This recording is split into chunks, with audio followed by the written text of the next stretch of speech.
What is up, everybody? You are checking out the Uncensored Pro Wrestling Podcast. I'm your host, the Hot Commodity ENC, and thank you for checking us out. You are going to jump into our time machine as we travel back to the new millennium, covering all things Attitude Era and the WWE. This is Attitude Year Season 3, and today we are covering WWF SmackDown from July 6, 2000, live in Fort Lauderdale, Florida.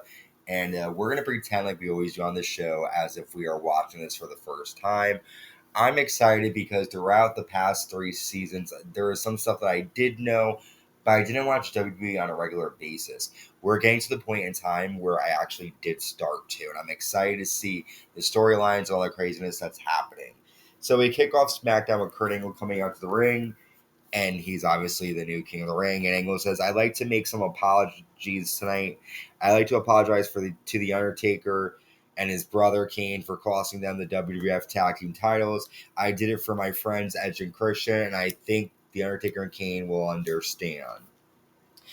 That's when Chris Jericho comes out. Jericho says, "I want to apologize to the Jericho-holics who have to listen to your boring speech. Stephanie McMahon-Helmsley is a dirty, filthy tramp. I want to apologize to Triple H for putting him through a table, but I really enjoyed it." And we have Chris Jericho taking on Kurt Angle here. Stephanie McMahon-Helmsley comes out. Jericho lands a missile dropkick. Angle slams Chris Jericho into the announce table. Jericho lands a spinning heel kick and a power slam for a 2. Jericho hits a bulldog, and then Stephanie distracts the referee. Jericho applies the walls of Jericho, but then Stephanie has Kurt Angle's scepter, and she lands a low blow to Chris Jericho using the scepter. Angle hits an Olympic slam, and Kurt Angle defeats Chris Jericho with some help from Stephanie McMahon-Helmsley, and Jericho is not going to be pleased by this.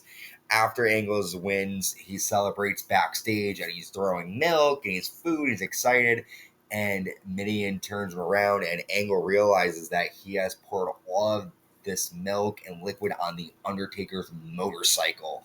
Angle, you already cost him the tag titles, and now you're fucking with a man's bike. The American Badass is coming for you. New WWF Commissioner Mick Foley comes out. Foley says The Rock got attacked on Raw, and I blame Shane McMahon and Chris Benoit. I'm dying to hear an explanation. Chris Benoit comes out. Mick says, "You attacked my friend Chyna on Raw. I don't see compassion from you. Why did you attack everybody?" Benoit says, "You don't see any remorse because I don't have any. I don't have compassion. I don't need to explain myself to anyone. I'm the greatest technical wrestler in WWF history. Prove me wrong. I have the WWF gold on my mind, and I'll go through anyone or anything that stands in my way. I suggest you put me in a title match against The Rock." That's when WWF Tag Team Champions Edge and Christian come out. Christian says, "You have no idea how proud we are of you." Edge says, "On Raw, you totally reeked of awesomeness. You're also a fellow Canadian." Christian says, "It fills our hearts with Maple Leaf pride. The cross-face rules." And then Mick Foley announces a 6-person tag match. Edge and Christian and Chris Benoit taking on The Rock, Eddie Guerrero, and Chyna later on tonight. Triple H is upset that Stephanie's helped Kurt Angle and is getting involved in this situation. He doesn't want her involved in other people's business, which I can understand. Next up, we have the Dudley Boyz taking on D'Lo Brown and Chaz here. Decent tag match. Bubba hits a Bubba Bomb to Chaz. They land the What's Up headbutt. Steven Richards comes out and takes away the table that the Dudley Boyz had set up at ringside. However, the Dudleys land a 3D to Chaz, and the match ends here. We see Steven Richards giving a promo backstage, and he says, "There's no need for tables in a wrestling match. I came to censor that." Mick Foley then talks to Triple H backstage, and he tells Triple H that if he attacks Chris Jericho tonight, he will be fined and he won't compete at Fully Loaded. So Triple H definitely has to consider his match before he goes after Chris Jericho tonight. We then have an interesting match here. We have the WWF Light Heavyweight Champion Dean Malenko with his host taking on Ivory and Jacqueline in a handicap match. Ivory and Jacqueline double team Dean to start. Jacqueline lands a flying cross body, and Ivory and Jacqueline hit a double suplex. Dean lands a double clothesline. Crash Holly comes down and pulls Dean Malenko down to the mat, and Jacqueline and Ivory jump on top of Dean, and Jackie and Ivory have defeated the light heavyweight champion here. after Ivory and Jacqueline run the Lightweight Championship into Dean Malenko's face. And I'm wondering where their storyline is going because I don't remember this at all. Next up, we have WWF Intercontinental Champion Rikishi defending against his big-time rival here, Val Venis and Trish Stratus. Rikishi tosses Val into the ring steps. Val lands a DDT. Rikishi hits a leg drop for a 2. TNA come out and attack Rikishi. Rikishi drives Val Venis onto the referee. Too Cool comes out to even the odds and take out TNA. And then Tazz comes out and nails Rikishi in the face with a television monitor, with like a camera, not a monitor, a TV camera. And then Val Venis hits the money shot, and we have a new WWF Intercontinental Champion and Val Venis with some help from Tazz. I really don't understand Tazz here. For the past couple of weeks, he's been attacking random people. He's attacked Jeff Hardy. He's attacked Kane. He's attacking Rikishi now to cost him the Intercontinental Championship. I hope we get to hear from Tazz soon because I truly don't get what's going on here. But the most important thing in this situation is we have a new WWF Intercontinental Champion and Val Venis, and there's going to be hell to pay when the big guy Rikishi gets his hands on Val and Tazz. Next up, we have WWF Hardcore Champion, the Lethal Weapon, Steve Blackman, defending against the Big Boss Man. Boss Man sprays Steve with a fire extinguisher for a 2 count. Boss Man rams a trash can to Steve Blackman on the floor. Al Snow comes out and hits the Big Boss Man, and well, he doesn't come out. He's in the crowd. He hits Big Boss Man in the head with like a toolbox, and Steve nails Big Boss Man with a kendo stick, and Steve Blackman retains the Hardcore Championship with some help from Al Snow here. We then show Miz and Minnie backstage showing The Undertaker his destroyed bike thanks to Kurt Angle, and the American Badass is definitely pissed.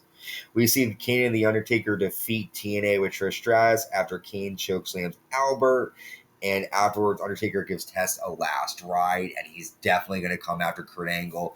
Good stuff seeing Kane and The Undertaker team up here because they are the Birds of Destruction, and it's fucking cool seeing them.